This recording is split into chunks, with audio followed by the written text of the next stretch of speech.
冷大人啊，这二位，一个是您的贴身丫鬟，一个呢是您的贴身护卫，算起来也是您的奴才。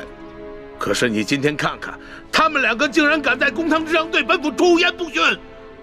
龙大人，你平时对你的手下是不是未免太放纵了一些啊？刘大人，这公堂之上虽应分尊卑，但更应该论国法。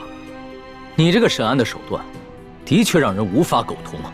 哼，龙大人，这说起来，你虽然乃是一个奉旨办案的钦差，不过是官拜五品，比起我这二品的大员来说，似乎是还低了这么几级吧。而且这圣旨上写的是明明白白，你龙大人是来办理舒总兵遇刺一案的。龙大人啊，你这干涉我地方的刑案，恐怕是不合体力吧？刘大人，下官的官职是比你低，可是你就不怕下官回了京城以后，向皇上交旨之时弹劾你吗？龙大人，皇上虽然年少，但他却是圣明的天子，我想他不会听你一面之词的。龙大人啊，你这一路辛苦了，我看还是到后堂先歇息吧。待本府审完这起案子之后，再同你好好交流交流同僚之谊吧。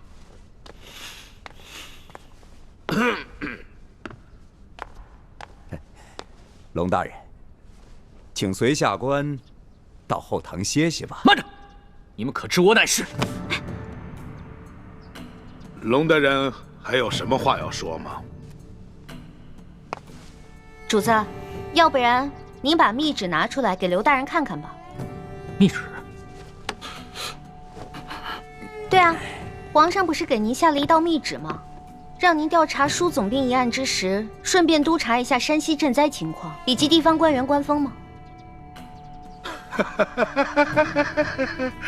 哎呀，龙大人啊，实在没有想到啊，龙大人身上还有皇上的密旨啊！不知皇上的密旨现在何处啊？可否让本府看一看？这密旨啊，让奴婢小心翼翼地藏在行李箱里了。主子，要不然您随奴婢回去取一趟吧。也好，刘大人请稍等一下，下官这就去取。那个冷大人，是否让本府派一队兵士护送啊？不必了。李护卫，你接着替本官陪审，顺便提醒一下刘大人，不要滥用酷刑啊。卑职遵命。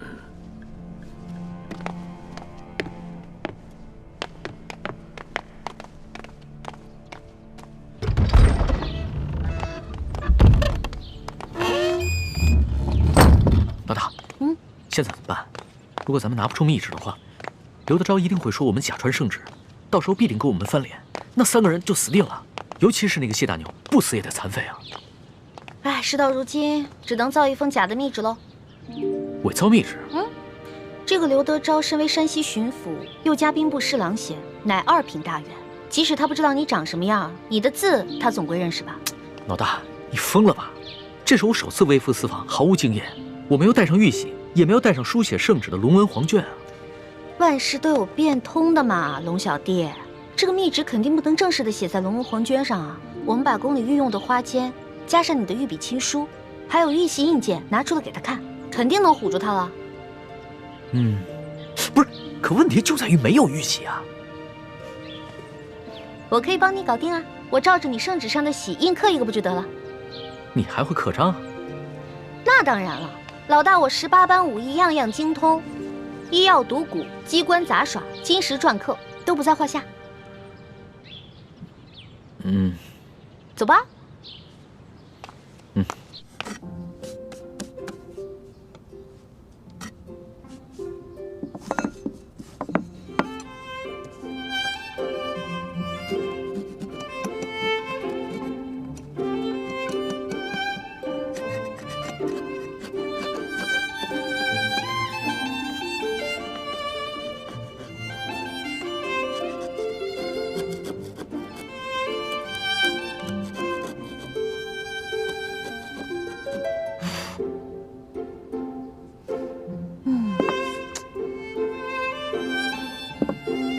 龙小弟，你看这样行吗？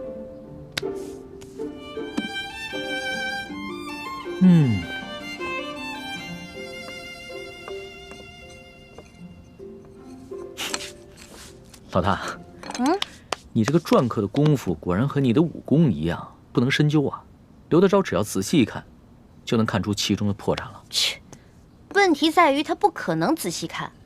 你那道圣旨是真的，他已经仔细看过了，怎么可能怀疑这个是假的呢？那我们只能碰碰运气了。刘德昭只要一看到这个密纸上的内容全部都戳中了他的软肋，必定就会心下大乱，不会仔细查看最后的印鉴了。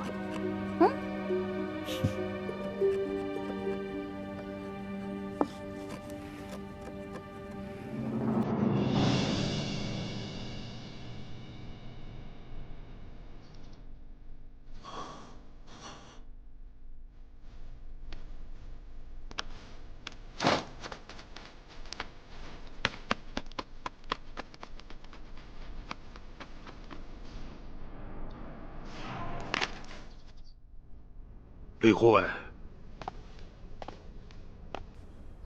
不知你家大人和令妹何时会回来呀？我家大人回去以后还需要沐浴更衣，就麻烦刘大人和诸位大人要不先把这谢大牛押下去，等我家大人回来了再审。来啊，在。将这谢大牛先押下去。是。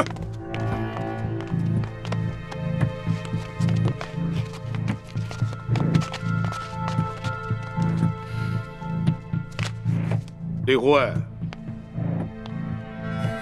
不知你家大人是哪一年考取的功名，出自谁的门下？我家大人身份尊贵，恕卑职无可奉告。好，身份显赫，好啊！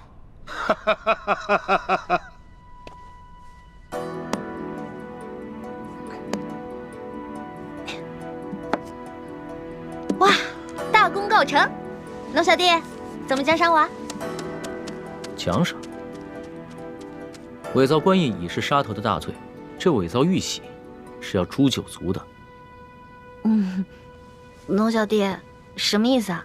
过河拆桥？我可是奉旨造假。我跟你开玩笑的。论到杀头的大罪这几天我龙三犯的可不比你少。只不过老大，我真的很好奇，你到底是从什么地方来的？为什么会有这么多特殊的技能？我就是一个江湖混混啊，江湖小混混，自然要学得多一点，不然怎么混得开啊，对吧？相比于刘德昭你更是让我大开眼界。亏你技艺不精，这个玉玺呢，你伪造的不能到以假乱真的地步，要不然的话，那可真就天下大乱了。龙小弟，我是不是做了什么忌讳的事儿啊？从此在你心里就记了我一笔了？没事儿，这要是别人呢，伪造玉玺，不管出于什么原因，我都不会轻饶了他。但是你嘛，我知道，你虽然天性顽劣，但是你一定不会做出什么让我不可原谅之事。虽然你嘴上这么说，但是我知道，在你心里已经对我有防备了。早知道我就不出这个馊主意了，另外想办法救那3个百姓啊。反正呢，我已经打定了主意，这次回宫以后，就一辈子把你拴在我身边，这样的话，你就不会犯下什么连我都保不住你的重罪了。我才不要在那个像金笼子一样的紫禁城里坐牢呢。君无戏言，记住我刚才说的话。可是你现在已经不是皇上啦，你是我的龙小弟啊。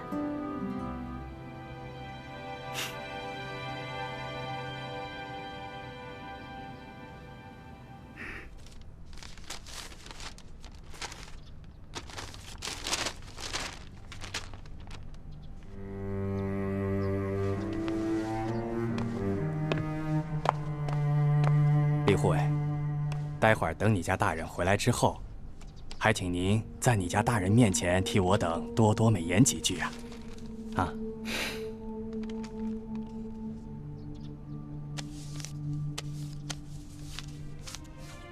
好说，好说。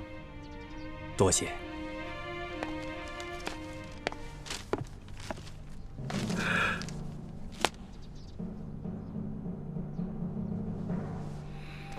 钦差大人到，圣旨下。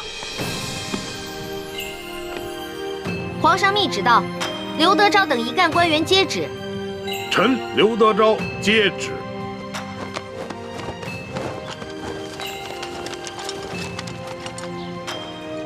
奉天承运，皇帝诏曰：着龙3为钦差大臣，在查办枢总兵遇刺案之时，监督查访山西赈灾之详情，以及地方官员之官风政绩，如实禀报，不得有误。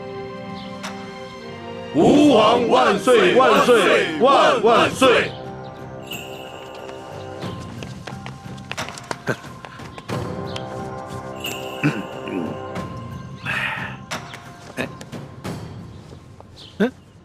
你，刘大人，这皇上的密旨可都听到了。这临出宫前啊，皇上再三叮嘱，一定要详查山西的赈灾详情，以及地方官员的官风政绩。那就有了各位大人多多配合了。哎呀，龙大人您就放心，我等自当竭尽全力的配合龙大人。龙大人这一路实在是辛苦了。这枢总兵的府邸的位置这么偏僻，而且呢，设施呢又这么简陋，实在是委屈龙大人了。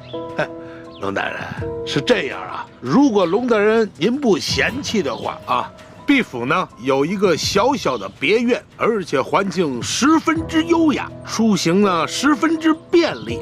大人可否考虑移驾到小院暂住啊？多谢刘大人的美意。只不过啊，这皇上下旨让下官巡查当地的官风，你我不适合走得太近，只怕别人容易多说闲话，对你我都不利啊。哎呀，龙大人，你看你啊，自京城远道而来，那是翻山越岭啊，太辛苦龙大人了。你看啊，你既然到了这里，那怎么着也得让我们这些地方的同僚尽一尽地主之谊吧。主子，咱们这几天在舒府，天天粗茶淡饭，嘴里都淡出鸟来了，不如就看看这刘大人有什么好东西招待我们。鸟的，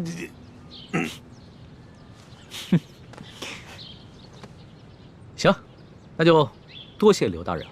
龙大人，请，请，请。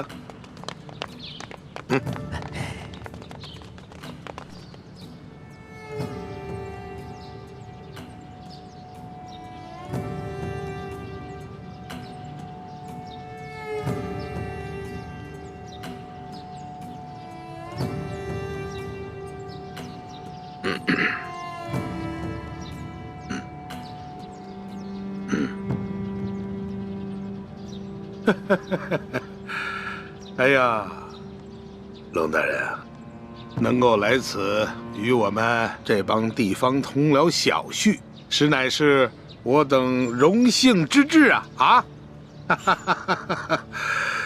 龙大人啊，咱们就别干看着了啊！这些呢，都是毕府的小厨做的一些家常小菜，不知可否合龙大人的胃口？来，龙大人尝尝，尝一尝。刘大人，哎，你这一桌佳肴，不见寻常的鸡鸭鱼肉，全是些难得的山珍海味。刘大人啊，你这家常小菜可比皇上御膳的规格还要高啊！龙大人说笑了啊，这是夸奖我啊。是这样，有菜不能没酒啊。来，龙大人，尝一尝，这可是啊，来，自西域而来的葡萄酒，冰镇之后口感更佳。来，尝一尝。来，二位你们也随意。外面赤日炎炎，焦土千里，没想到刘大人府上还有着冰镇的葡萄美酒啊！不怕龙大人笑话，本府呢体胖怕热，故而呢在这家中多挖了几口冰窖，每到隆冬之时呢，就会大量的取些冰块，以度炎夏。刘大人，会享福。此次山西等省大旱，这皇上啊，在紫禁城里是食不下咽，寝不安枕，麻衣素食1个月之久，还赐龙血抄佛经，这才求得一场甘霖。看来这做天子的，真是不如这做臣子的逍遥自在啊！哎呀，龙大人，此话严重了啊！来，哎，吃菜，来吃菜啊！大人请。刘大人，不必忙活了。你这一盘盘的佳肴，在本钦差的眼中，就是民脂民膏；一杯杯美酒，就是黎民血泪，恕本钦差难以下咽。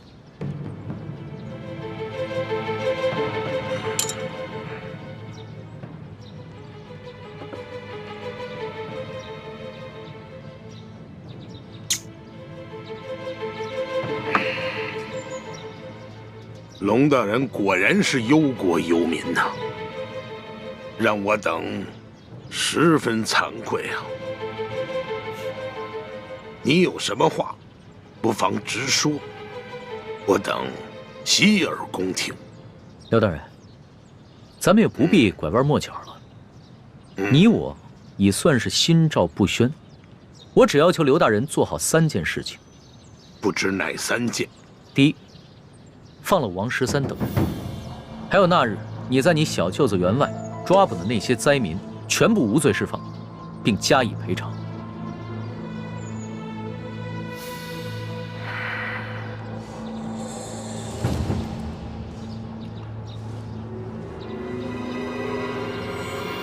好，这就去办。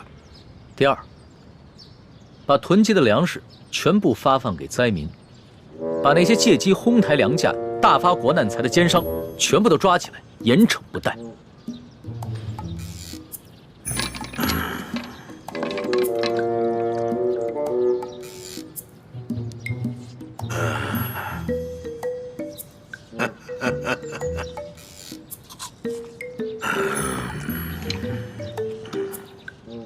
好，这就去办。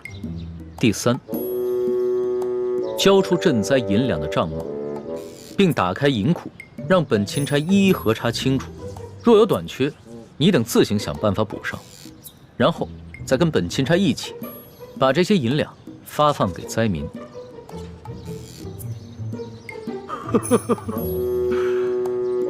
二位没觉得这个天儿格外的闷热吗？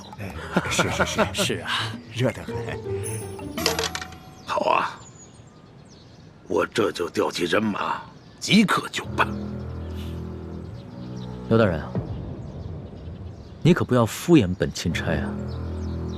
你们应该都清楚，眼下能否办好这3件事情，不仅关系到数十万灾民的生死，更关系到你等一干地方官员的前途和性命。本府明白。行，那本钦差就告辞了。宋大人，不必了。诸位大人，留在这儿，继续享用这些美酒佳肴吧，别浪费了。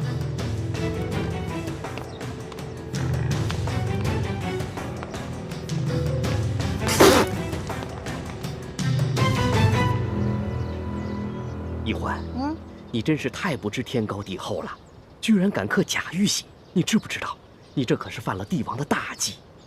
虽然皇上表面上夸奖，但你知道他内心是怎么想的吗？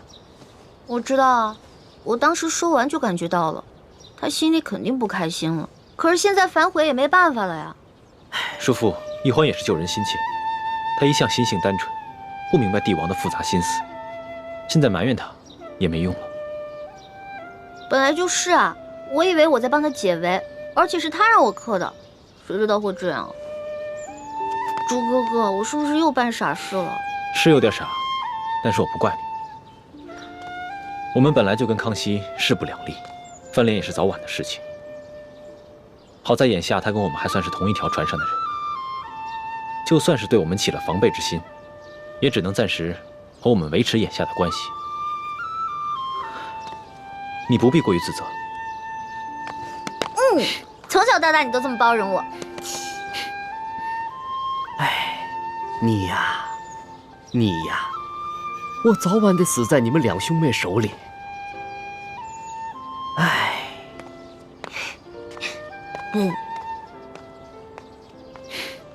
死在你手里。你呀，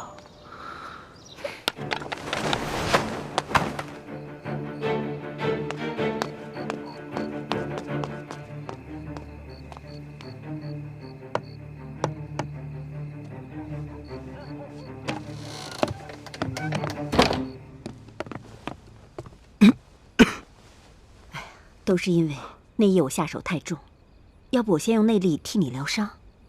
多谢前辈，不必了。刘德昭一直怀疑他身边有了奸细，只是还没有怀疑到我身上，所以我不能耽搁太久。是不是刘德昭他们又有新举动了？今天钦差大人直接来了府衙，还亮出了皇上的密旨，把刘德昭他们吓了个半死。钦差大人走后，刘德昭便召集了他那几个心腹的官员和府上，一起商量对策。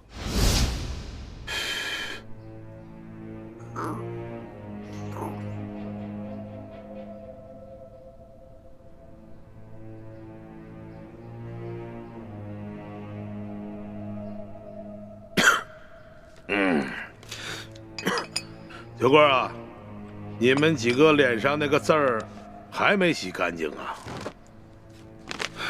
甭提了，也不知道那个姓艾的在墨汁里放了什么东西，我们搓了几天搓不下去。是啊，混蛋！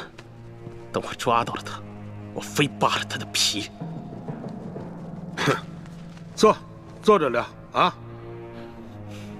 都是我这些手下太犯统了，到现在连那个姓艾的足迹都没有找到。卑职无能。行，姓艾的事情先放一放，我们现下当务之急就是全力以赴的要对付这个钦差龙三。姐夫，你真要听那个姓龙的呀，把我们哥几个全抓起来？要真把哥几个抓起来，是去走走过场也都罢了，就怕这个龙大人是存着杀鸡儆猴的心思，不肯见好就收就完了。对呀，是。还有那个赈灾的银子，你说咱们现在都吞到肚子里，消化了大半了，这怎么吐得出来呀？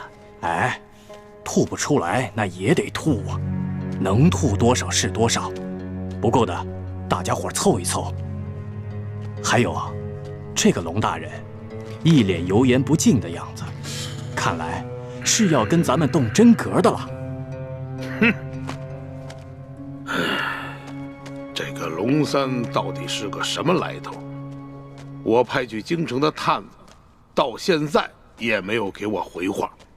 我还真就不信了。这世上有不偷腥的猫吗？甭管怎么样，咱们先备下重重的厚礼，探探他的底儿啊！哎，对，没准他眼下的假正经，就是为了将来狠捞一笔。哎，还有，我看那个龙大人年纪轻轻，血气方刚，正是干柴烈火的年龄。你们府中谁还有没开包的绝色美人？哈，也别藏着掖着了，赶紧贡献出来。等把这厮弄上了咱们的船，先渡过了眼下的难关再说。啊？有吗？没有。有吗？没有。你有吗？没有。我有。我府上啊，还真有这么一位美人，不但人长得美，性子温婉，而且弹得一手好琵琶。哎，姐夫，我原本可是要孝敬你的呀。你小子，哎呀，任这美人如何的貌美天仙，我现在已经没有这种心情了。也罢，让这个美人去试一试龙三，哎，秋桂啊，记好了啊，一定要查清楚这个女子的身份，不要再给我添乱子了。你放心吧，姐夫，她呀是一个孤女，我发现的时候都快饿死了，是我收留了她。锦衣玉食养着她，现在对我是感恩戴德，让她陪陪钦差大人，不为过吧？哎，不为过，就是。我想，二位一定也猜得出来，他们所说的这个绝色美人是谁吧？该不会就是婉欣妹妹吧？正是。婉妹知道秋桂要把她送给刘德昭，她以为只要进了刘府见着我们便有机会私奔，所以这几日她在秋府不哭不闹，还假意奉承秋桂。我本想等我伤好了把她救出来，可没想到这帮禽兽居然想让她去侍候钦差大人。秋桂这个禽兽，早晚有一天我要亲手宰了他。刘德昭等人若是把舒婉欣献给钦差大人，那他私自出逃，让人冒名顶替进宫之事就会暴露。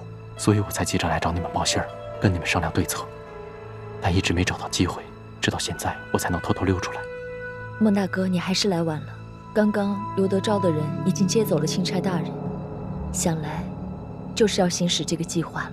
什么？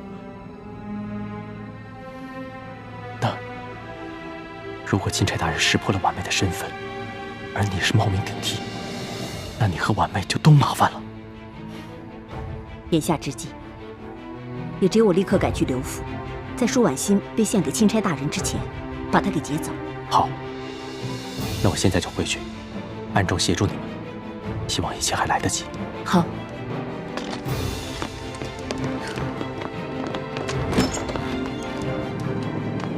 我走了。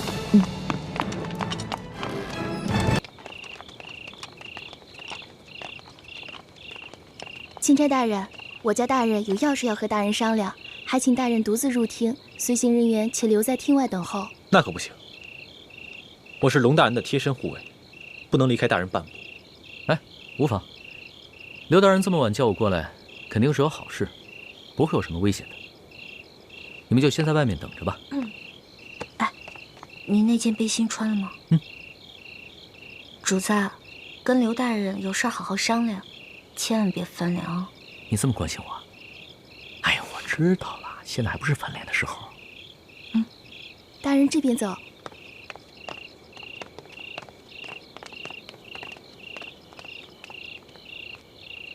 你把背心给他了。小气鬼！龙大人，请。哎呀，龙大人，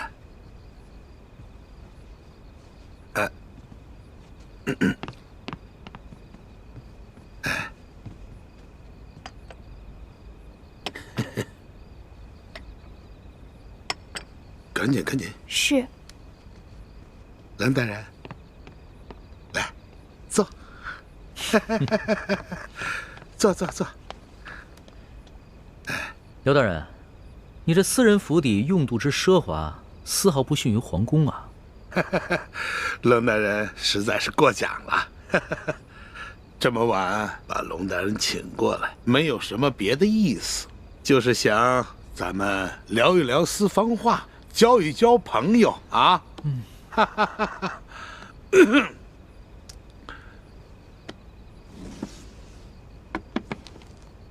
龙大人啊，这下面这一层的金银珠宝，是本地的同僚一点小小的心意。这上面的10万的银票，是本地的商户们孝敬龙大人的，一点点小意思，还请龙大人能够笑纳。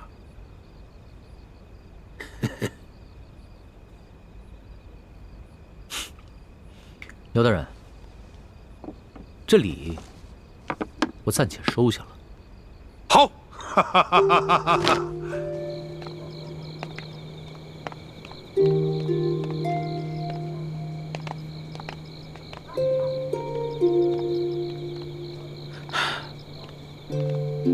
万姑娘，等一下见了钦差大人，你可要好生服侍啊。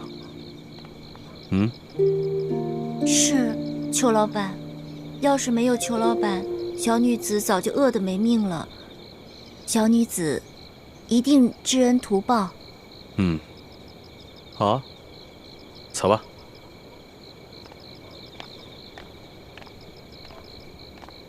孟哥哥，你在哪里？等会儿听到我的琵琶声，你可一定要来救我呀！这里呢，我已经收下了。刘大人要是有什么话，不妨开门见山的说吧。这龙大人果然是个爽快之人呐。好，那我就说，我知道，龙大人呢，今天看我在堂上审这个案子，不是十分的满意，我心里知道。可是龙大人啊，你是误会本府了。我什么地方误会了刘大人了？这些个打劫官府库银库粮的，乃是这牛角寨上前明的余孽。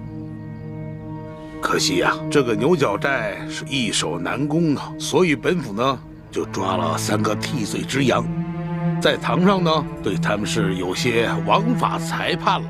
这不是也是为了那牛角寨上的前明的余孽诱他们下山吗？好一招引蛇出洞啊！哎，但是刘大人，你这无凭无据，怎能断定这打劫银粮的就是牛角寨上的前明余孽？龙大人，你有所不知啊，打劫官府库银库粮的有20多个人，这20多个人，他们个个是武功高强，训练有素，非一般的盗匪可比啊！想来，在本府的辖区之内，也就是这些牛角寨上的前明的余孽有此实力。哦，原来如此。不过刘大人，单是为了剿匪，就冤枉3个无辜百姓，还滥施酷刑，这也有违大清律例吧？冷大人啊，本府这不是也是剿匪心切吗？使用了一些非常的手段跟策略。我知道啊，龙大人呢，你有些疑义，可是我不是也按照龙大人的吩咐，把这3个百姓给放了吗？啊，还有前些日子在裘贵的庄园抓了几个闹事的灾民，不是也一律都给放了吗？不瞒你说呀，本府还赔了不少的银两。哈哈哈，龙大人啊，这样说来，您所交派本府的第1件事，算是办妥了吧？那另外2件呢？这第2件嘛，粮食可以放，但是不能发放过多。多少呢？咱们就意思意思，能够让龙大人回去交差就可以了。至于那几个粮商嘛，他们一个个的跟本地的官员那是有着盘根错节的关系。龙大人啊，我看最好还是不要抓了。那赈灾银两，不瞒龙大人说呀，山西这些年那是天灾不断呐，府库的银子早已经是入不敷出了。这朝廷下拨的银子啊，根本就是不够啊。有一点银子呢，也就填了往年的亏空了啊。就比如说吧，如果说按照朝廷的规定，每一个灾民发2两银子，每隔10里打一口深井，我的龙大人，银子根本不够使。所以我说呀，龙大人，你看这样好不好啊？您呢，睁一只眼闭一只眼，咱们每个灾民给1两银子，每隔30里打一口深井，这样你我咱们都好交差了。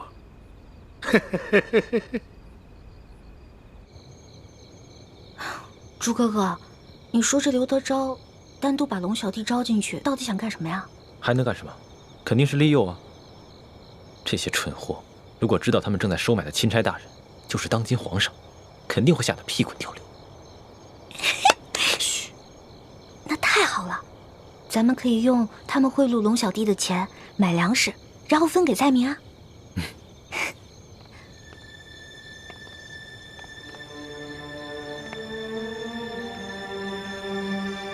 糟了，倾城，他怎么来了？她不是薛姐姐，她是舒婉心。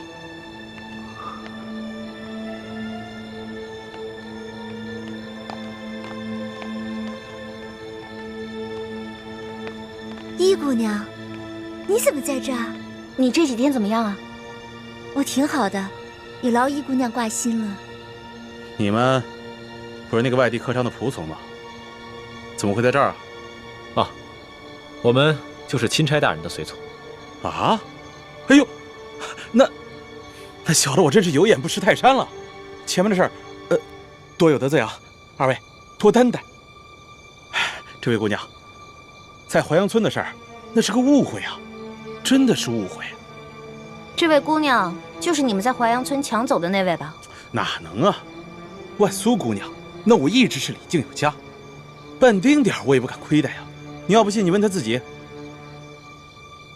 哦，裘老板对我一直很好。那晚确实是一个误会。原来你叫万苏啊？万苏，舒婉心。原来你是把名字倒过来说了。果然聪明。那万姑娘，你现在是？我现在，裘老板让我。是这么回事。巡抚大人呢，在里面呢。万姑娘弹得一手好琵琶，我就让她进府给巡抚大人弹几首小曲儿。二位，咱们回见啊。万姑娘，请。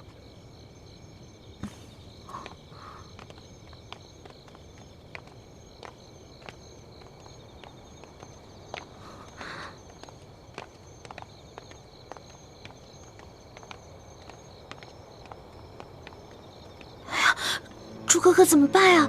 这个裘贵肯定想把舒婉心献给刘德昭。有这个可能。那咱们赶紧想办法把舒婉心救出来吧。现在不能轻举妄动，否则惊动了康熙，让他发现了舒婉心，就会坏了大事。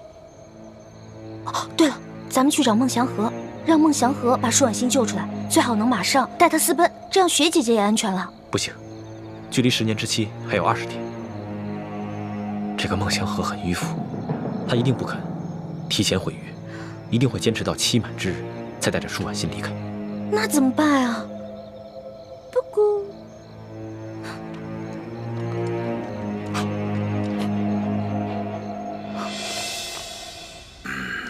龙大人可否给一句话呀？刘大人，哎，你们做的每一件事情，都够得上杀头灭族的了。若你能及时悔改，方能有一线生机；若你还想着欺君罔上，那可真是无药可救了。龙大人的意思是不肯通融了。那些粮商可以暂且不动，但是粮食必须全部发放给灾民，亏欠的赈灾银两必须尽快补齐。每隔10里地打一口深井，是抗旱最有效的措施，千万不可敷衍。刘大人，言尽于此，你好自为之。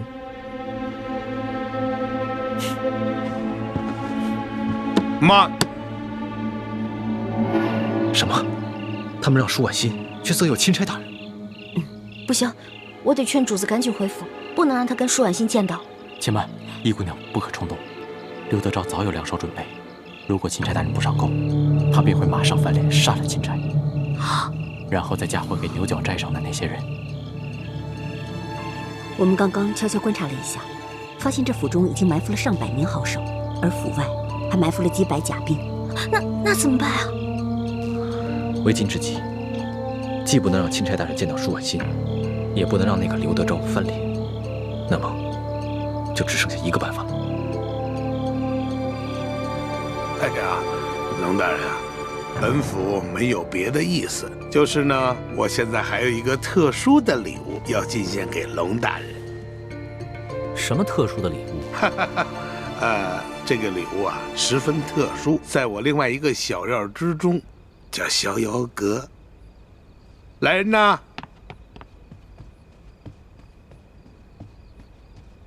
老爷，带龙大人去逍遥阁。嘿嘿，哎，大人请。哎，龙大人，哼，还是没有别的意思。呵呵，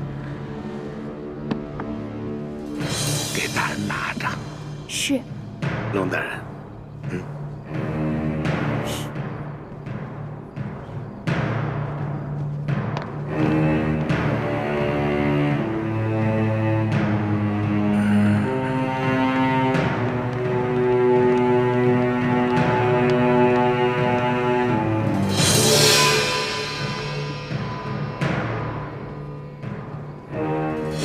这个龙大人也太不讲规矩了，收了咱们那么多好处，还这么咄咄逼人。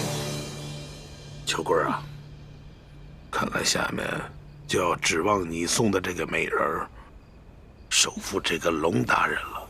放心吧，老爷，弟弟这次挑的美人呐，可是绝色美人，就等着龙大人上钩了。只要咱们抓住了他的把柄，看他装什么假正经。可是就是怕他不咬钩啊！怕！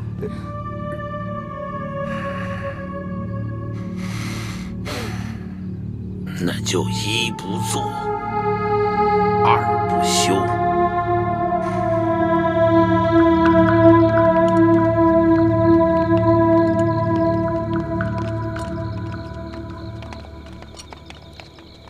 来，易欢呢？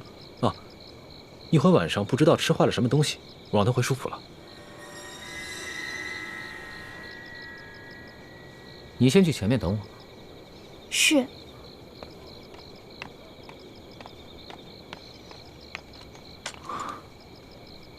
主子，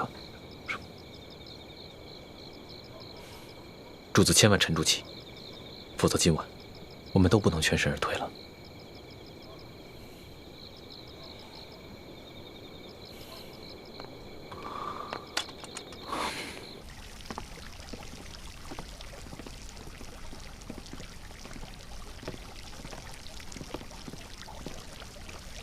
万姑娘，钦差大人随后就到，你可要小心伺候啊。放心吧，裘老板。如今小女子已经没有了依靠，也想着能讨钦差大人欢心，谋个出路。万姑娘色艺双绝，我相信钦差大人一定会对你动心的。你先准备一下。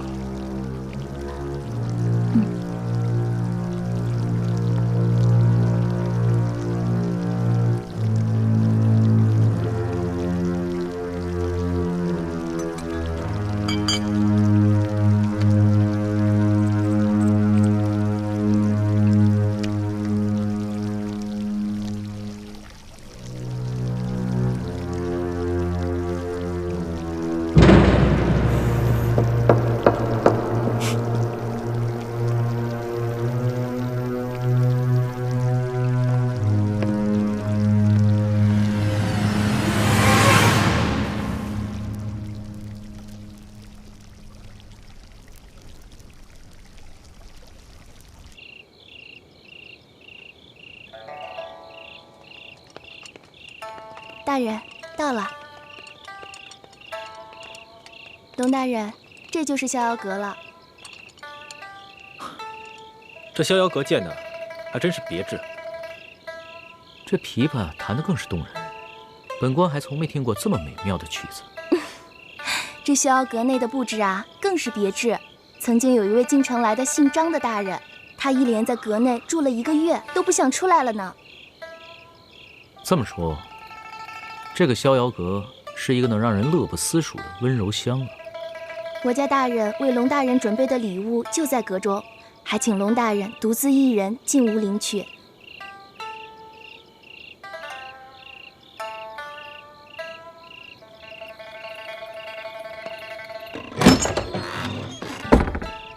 哎，护卫大人，您还是先去耳房待着吧。这不到天亮啊，估计龙大人是不可能出来了。啊，对了，这是我家大人给龙大人的礼物，您先收好了。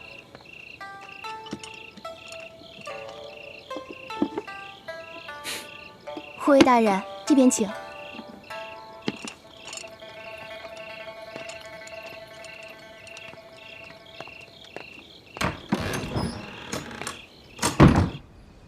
什么？你是说这龙大人就是那一伙神秘的客商？没错。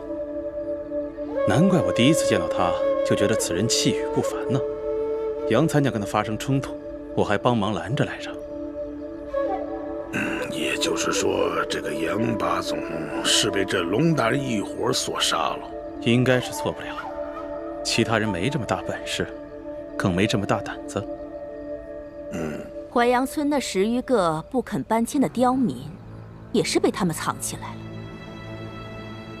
老爷，我看这个龙大人不怀好意呀。如果说我们连这美人计都失效的话，那看来我们只有是铤而走险了。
此曲只应天上有，人间难得几回闻呢。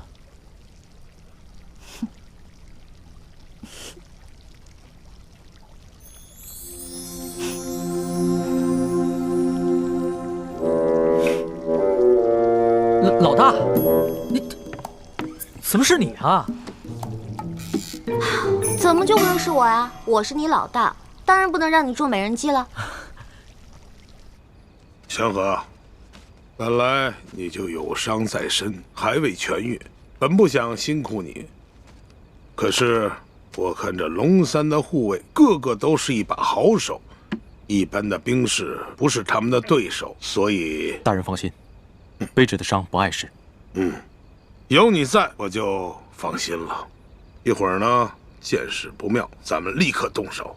祥和呀，你不要管别的，你就负责缠住那个李护卫。卑职遵命。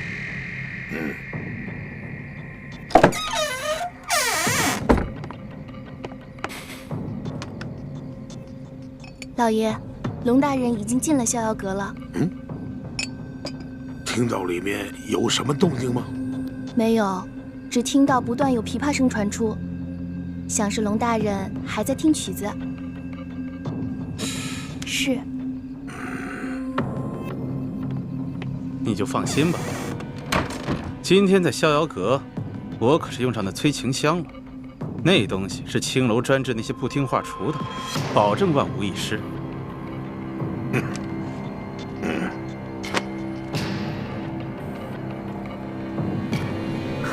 老大，我还是第一次看你打扮成这个样子。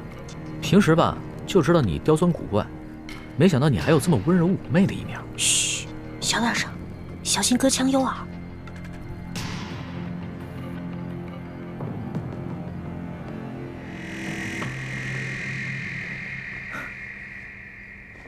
哎，老大，你什么时候会弹琵琶了？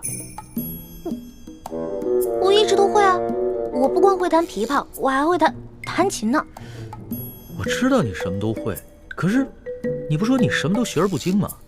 你这琵琶弹的可比宫里的乐伎要好多了。我那是谦虚啊。那再给我弹一曲呗。再弹一曲啊？好啊。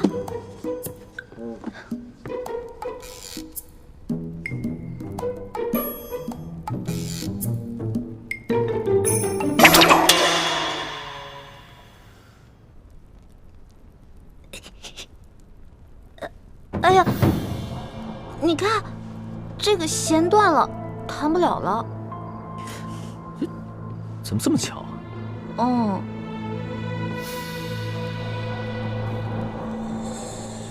老大，那刘德昭给我准备的美人呢？别找了，被我迷晕了，藏起来了。藏哪儿去了？哎，刘德昭准备的一定是一个倾国倾城的大美女，你让我瞅瞅呗。不行，我不能让你见到她。为什么呀？老大，你是不是吃醋了？我怎么可能会吃醋呢？我知道，你平时就是个色狼，但这个时候你千万不能乱了分寸。你要是被色了，那你一世英名就被毁了。我怎么平时就是个色狼啊？我要真是色狼的话，早就把你给吃了。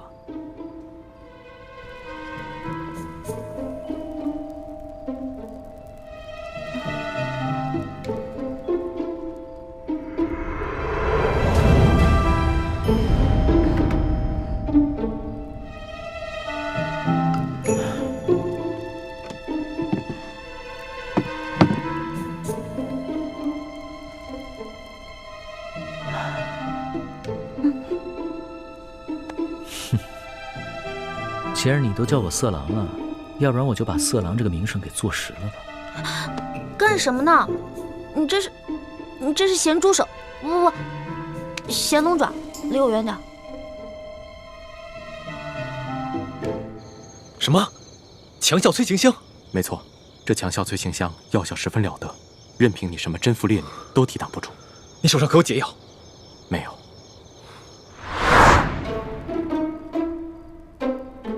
你干嘛这么色眯眯地看着我呀？我可警告你啊，从现在开始我们两个就只是聊聊天、吹吹牛，一直到早上，你就一脸满足的出去，然后我这边呢，再悄悄把美人弄醒，一切都万事大吉了，知道吗？一脸满足的出去，这聊聊天、吹吹牛，还怎么一脸满足啊？这我可演不出来。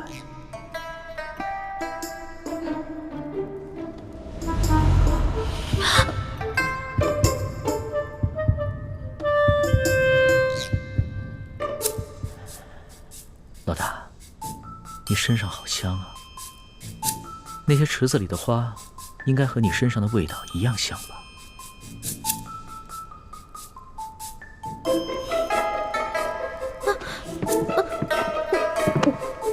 你干什么呀？老大，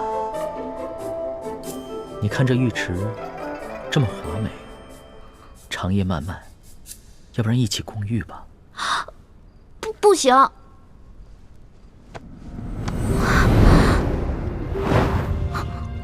为什么不行？你是我老大，我是你小弟，我们都可以同生共死，同甘共苦，一起共个浴又怎么了？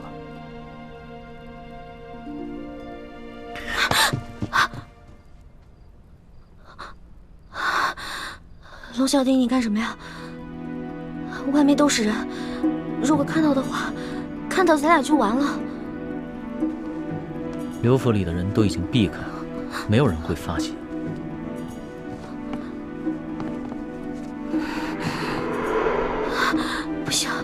不行，外面全都埋伏着兵甲，要是被发现的话，我们俩小命可就都玩完了。牡丹花下死，做鬼也风流。龙小弟，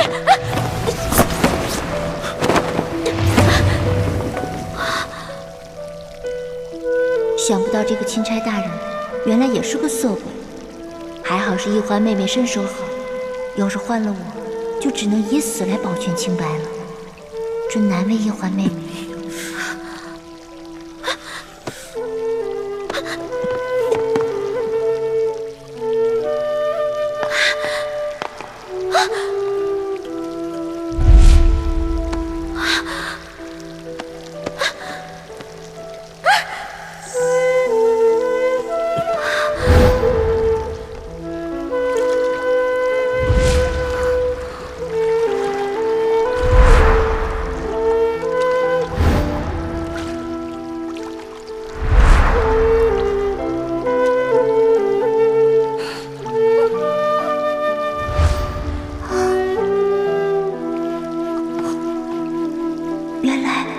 原来一环妹妹和这个钦差大人早有私情了。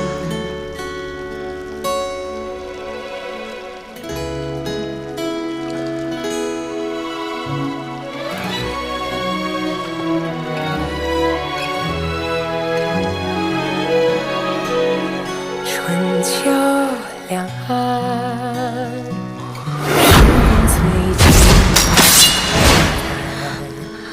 一生的愿，将心留于人世间，受我乾坤。这强效催情香药效十分了得，任凭你什么贞妇烈女都抵挡不住。你手上可有解药？没有。不过，裘贵好像说了一嘴，要破此香，最有效的方式是痛。痛？没错，痛。待他们药效发作了，你趁机潜进去，用重手法电他们几处最生痛的穴道。如此，他们应该可以清醒。好。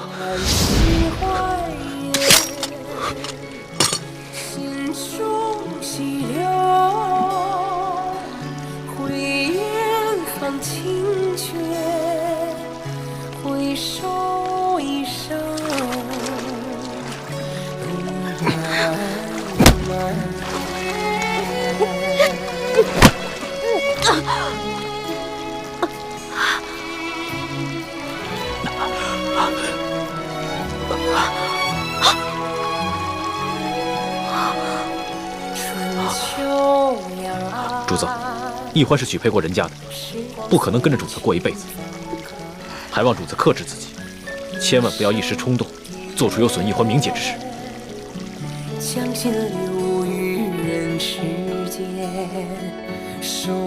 大人，卑职听到阁中不断传来调笑之声，还有追逐嬉戏声，后来还有落入浴池的溪水声，还有女子呼痛的娇呼之声。看来龙大人兴致很高。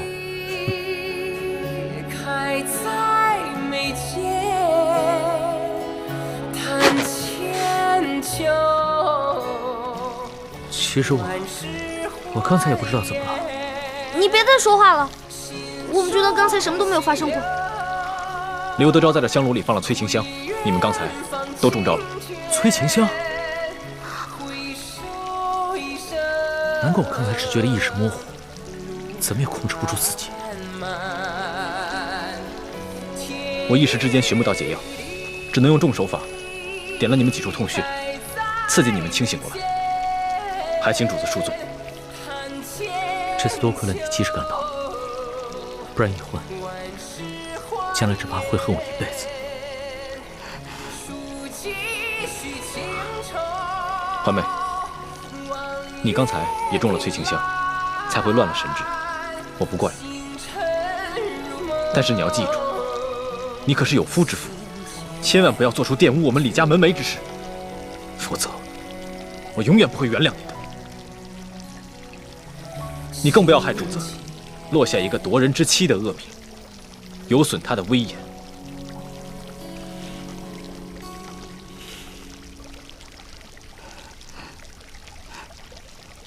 不过，刘德昭安排了人在外面探听阁中的动静。刚才你们那一番闹腾，反倒会让他们放心。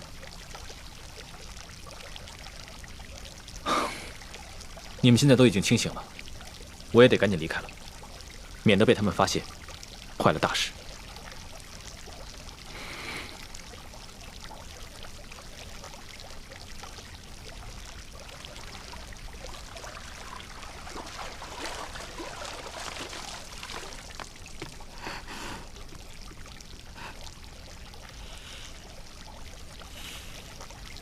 原来易欢妹妹和我一样，早已许配了人家，心中喜欢的却是另外一个人。我们倒是同病相怜了。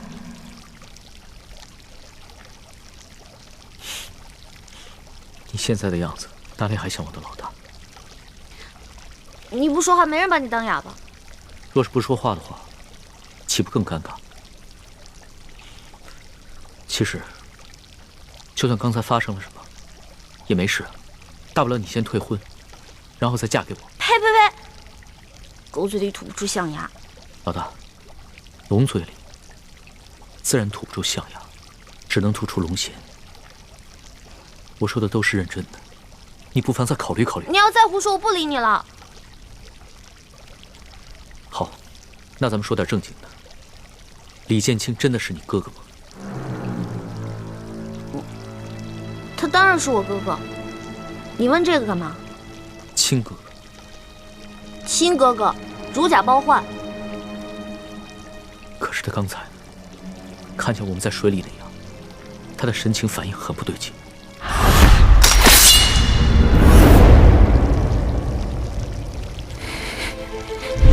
当时他很是气急败坏，似乎还曾想对我出手，连剑都拔出来。他是因为他以为这屋里还有刘德昭的人，他拔剑是为了保护我们。可是他眼神中有一种恶狠狠的东西在看着我，像针尖一样锐利。虽只是一闪而过，可我的心却不寒而栗。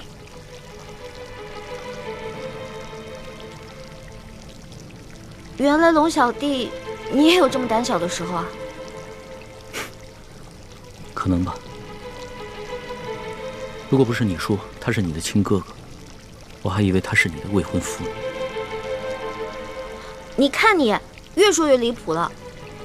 他和我未婚夫从小一起长大，他肯定不愿意看到我在成亲之前出什么意外。你想想那些公主格格们，如果早已许配了人家，有别的男子打他们的主意，那你肯定也会不开心的。可能是我想多了吧。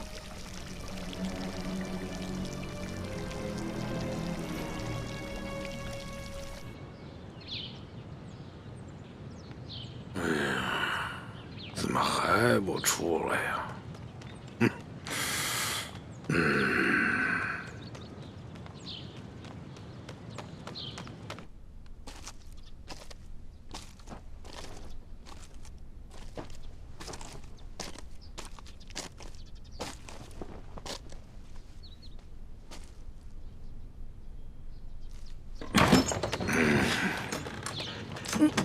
哎，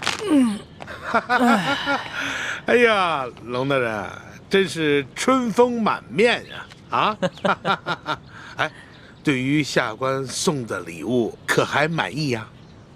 挺好，有劳刘大人了。那就好。哎，龙大人，那就随本府到我书房，咱们把那个事情再重新的。不用在意了，就按照你说的安排吧。多谢龙大人。不过，这本钦差啊，毕竟是来视察官风的。眼下灾民闹事不断，又有这牛角寨的乱党在远处盯着，这本钦差啊，也不宜常来你府上见万姑娘，不是？是。所以啊，要不然你把这万姑娘安排到府外的一个地方住着，等本钦差回来京城以后，你再悄悄地把人送到京城，到时候我再纳她为妾，那不就免人口舌了吗？明白，本官明白。龙大人放心，我一定把此事给你办的是妥妥帖帖啊！此事简单，大人，我先在城东置办一所宅院，然后把万姑娘安置在那里。大人只要有空，就可以悄悄去会万姑娘。等到大人回京之后，我亲自护送万姑娘进京，如此一来，可保万无一失。刘大人，这裘老板做事极为妥帖啊！啊，我平时调教的好。主子，咱们先回书府吧。那先行告辞了。宋龙大人。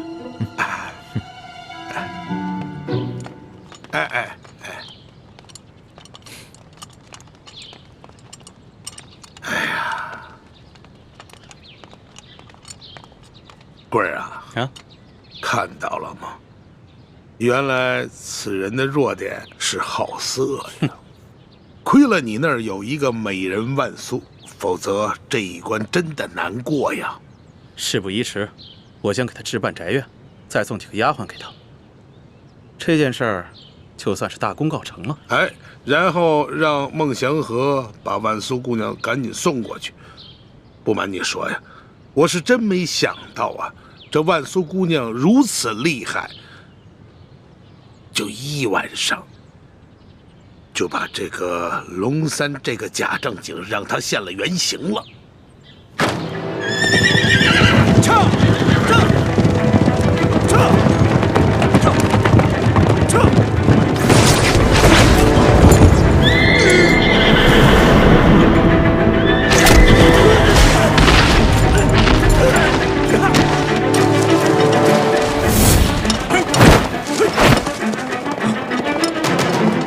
什么人胆敢光天化日之下拦路抢劫？识相的就把钱留下，啊，还有马，马也得留下。义父，他们多半是附近牛角山寨的山匪。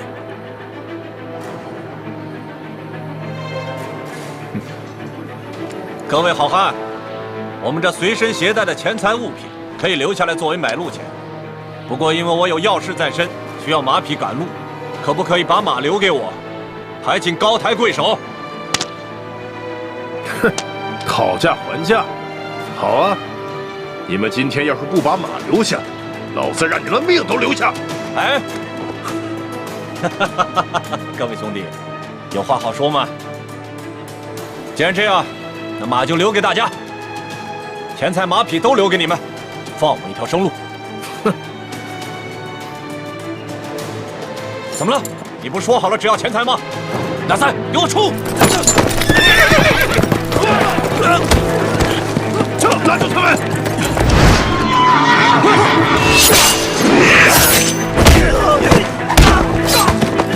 义父，你腿受伤了，没事，快走！撤！石将军，跑两个，怎么办？赶快发出讯号，让前面的人拦住他们。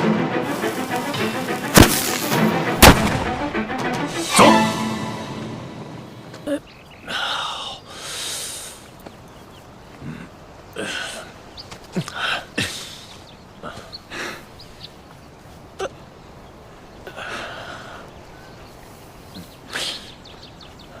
义父，我看这帮黑衣人不像是普通的盗匪，目的也不是为了咱们的钱财和马匹，倒像是一批训练有素的杀手，处心积虑置我们于死地啊！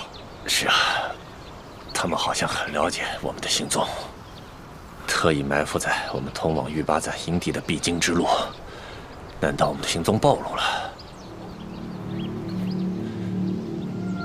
不好！李氏兄妹真有可能是图谋不轨的贼党。你是觉得这帮杀手是李建清和李易欢兄妹派来的？咱们此次调兵，可谓是十分隐秘。这些杀手是如何知晓的？这李公公在宫里30多年了。丽萍是舒总兵的女儿，其他侍卫都是我精挑细选的霸气子弟，他们个个来历清白，绝不会勾结杀手暗害我们。只有李氏兄妹，他们俩最可疑。义父，如果说李建清和李易欢兄妹是乱党，那他们的目的不仅仅是要置我们2个于死地，恐怕皇上有危险。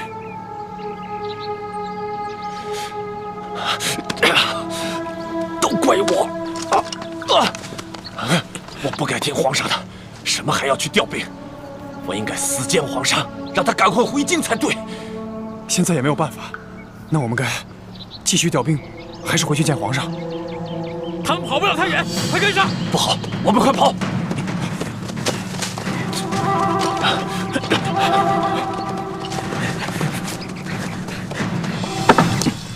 都10多天了，这索额图怎么还没回来啊？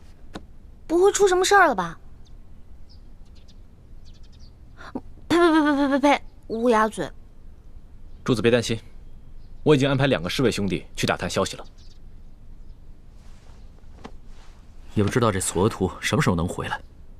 叶欢，要不然，你们把刘德昭送给我的那些金银财宝，想办法换点粮食来赈济那些灾民吧。龙小弟，我本来就这么想的，但是我不好意思说，没想到你也这么想，果然英雄所见略同啊。欢妹，你又不知轻重了，怎能跟主子并称英雄呢？哎，无妨，在我的心里啊，易欢一直是一个巾帼英雄，有眼光，有度量。主子，这件事情万万不可啊！如果拿刘德昭行贿的金银珠宝去买大批的粮食，就会引起刘德昭和裘贵的注意，他们一定会识破主子跟他们不是一条船上的人，说不定他们会铤而走险，向主子您下手，强龙难压地头蛇呀！李公公说的没错，刘德昭一定安排了诸多眼线盯着我们。眼下索大人情况不明，我们切不可轻举妄动。我们顶多在城的东南西北各设一处粥棚，但不可再大肆赈济灾民，万一有什么闪失，我等担待不起。你们说的对啊，是我考虑不周。一时的赈济只能缓解眼前的灾情，而不能一劳永逸。只有我顺利地回到了京城，才能肃清吏治，以后让全天下的老百姓免遭刘德昭这样的贪官荼毒。主子，您能这么想就对了。天大的事情，也没有主子您的安危重要啊。叶欢，咱们现在有银子了，你什么时候啊，把你跟丽嫔当的那些首饰给赎回来吧，要不然回了宫里啊，又要向我多讨点利息了。刘小弟，我发现你现在越来越会精打细算了啊。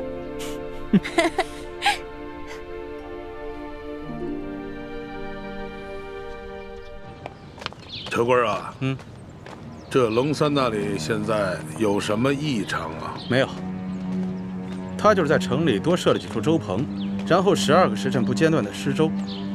哼，此人果然是一个卖直取中之辈呀！哼，还真会收买人心。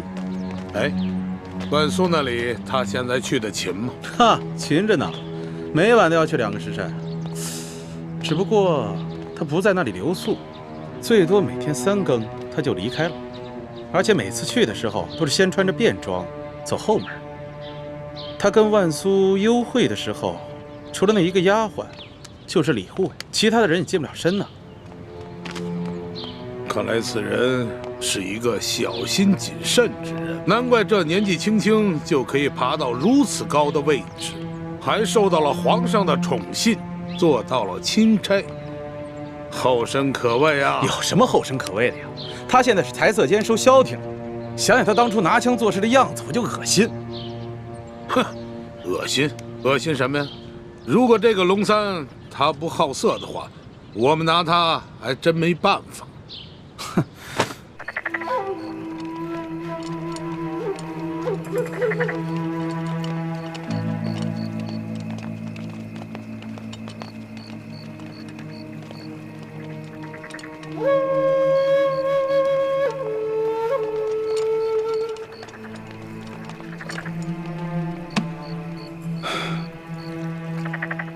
孟护卫，这个龙大人每次都是午夜来，3更离开吗？是的，舅老爷。大人这心里还是有些不踏实啊。他一天不离开太原，咱们就一天不能放松警惕。你还是要盯紧了。卑职明白，舅老爷放心，我一定盯紧他。辛苦你了。